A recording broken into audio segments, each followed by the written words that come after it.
Welcome back to the Budget Gamer channel, where we bring you critical and in-depth reviews of just about every indie game we can get our hands on, and today I'm wearing a little me on my shirt. Look, it's me, right there. But we're also going to be covering RoboPhobik for the Nintendo Switch. And I'd have to say RoboPhobik is one of the more impressive indie games I've played, at least this year, because not only is it actually a pretty large game, but there's a lot of depth to it. And after you've seen some of the gameplay and heard about the story, you'll probably understand why I'm saying that this game is almost like a blending of a JRPG and a Mystery Dungeon game. Getting into the story though, the eponymous government has created some sort of cyber town, which is populated and run by robots, specifically PAL 9000 as the chief overseer, and with the duty of protecting humankind, they've taken it to a bit of an extreme, protecting humankind from themselves by imprisoning and possibly killing them. And so it will be up to you, as well as a couple different playable character agents, to dive into the dungeons, obliterating any mechanical minion you find in your path, rescue lost captured scientists, and bring an end to the reign of terror of PAL 9000. Or at least that's the mission as you understand it when you start the game.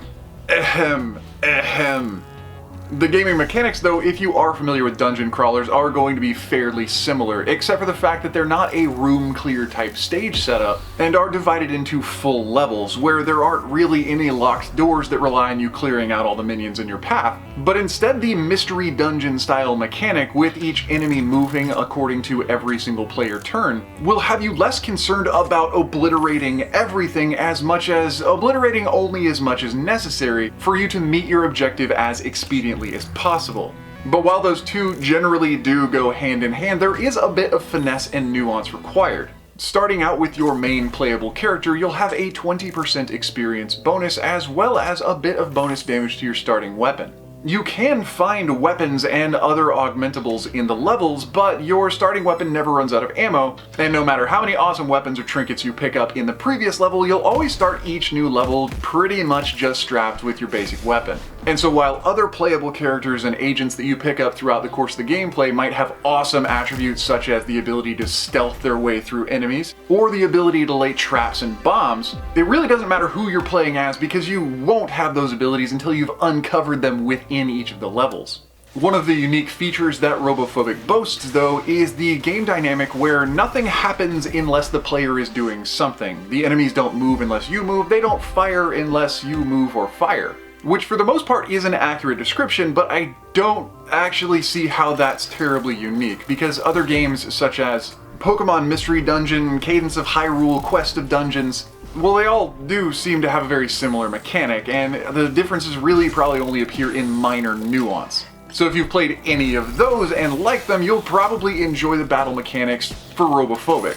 There are other unique elements though, such as the fact that you are playing through a giant mechanically operated machine city, means that also once you kill an enemy, the enemies aren't gone for good, the map isn't free and clear. And this is demarcated by a counter placed atop every single enemy spawn point. Certain weaker enemies might require 12 player movements to respawn, certain 20 or maybe even 30. But this does mean that if you do manage to clear a particularly difficult section of the dungeon only to go and explore to try and find some captured scientist, by the time you make it back you might see all zeros at all of the spawn points, meaning that as soon as you step into the area you're probably going to get into an ambush. And this is where the nuance and finesse on behalf of the player comes in, because you will have to really learn all of the enemy's attack styles and attack patterns in order to figure out how to best engage to economize your time, your steps, your ammunition, all while trying to find the appropriate toggle switches to turn on the level exit elevator. There are also, of course, several boss fights, and I'm actually happy to say that they are not too terribly easy.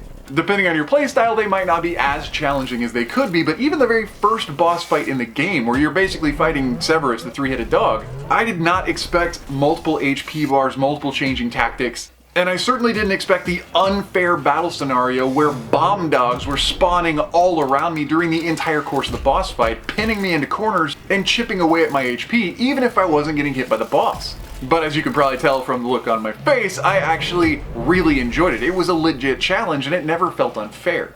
And on that note, moving into the visual presentation of the game, I'd have to say that RoboPhobik was actually really well done.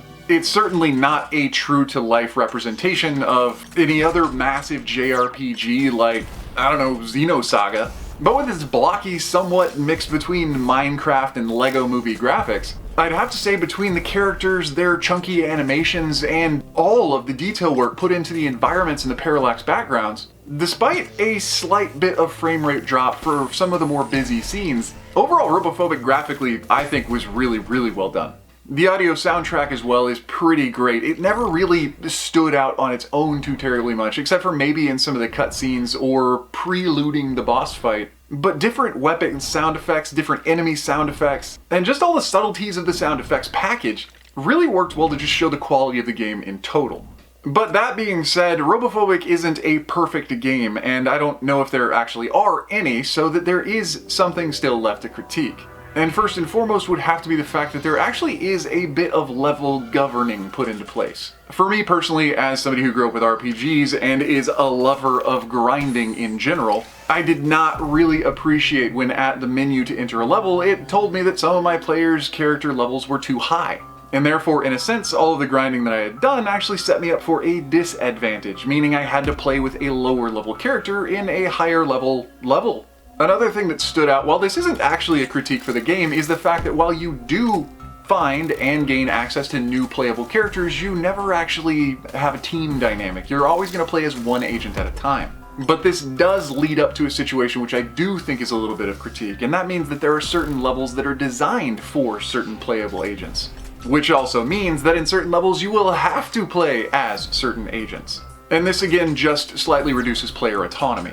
Overall though, there was very little I could possibly complain about RoboPhobik. As far as indie games go, it's huge. It's going to take you a long time to get to the end, not only for understanding and developing all of the characters in your team, but because each one of its level areas has its own diverse spread of level areas. And if you do want to save scientists, which will either boost your weapon's attack or boost your character's defense, you will have to go back through and kind of like a Metroidvania, grind for new unlockable stages that you couldn't actually access in the beginning. Which, in and of itself, is a pretty interesting take. Instead of playing as one character that gains new abilities, you gain characters that each have different abilities. And so even then, what I already mentioned as a possible critique of the game is also something that I have to clarify is a novel innovation. And so taking a step back and looking at RoboPhobik as a whole, if you are a fan of dungeon crawlers, this one's probably one you're going to want to dive into, especially if you can nab it while it's on sale. But don't go fooling yourself thinking this game's easy. Because just like I mentioned for the very first boss fight in the game, this gets intense. But anyway, that does about wrap up the review of RoboPhobik now on the Nintendo Switch. So if you enjoyed the review, or especially if you found it helpful, feel free to throw us a comment or a like to show your support. And don't forget to click that little bell icon when you subscribe to stay updated with the latest content, because there are new and unique indie games coming out literally every single day. And as we are one of the only YouTube channels that exclusively covers smaller indie game titles, chances are whether it's an easy hard pass or an absolutely unforgettable gem, you're probably going to find out about it right here. But anyway, this has been The Budget Gamer, so as always, thanks for watching.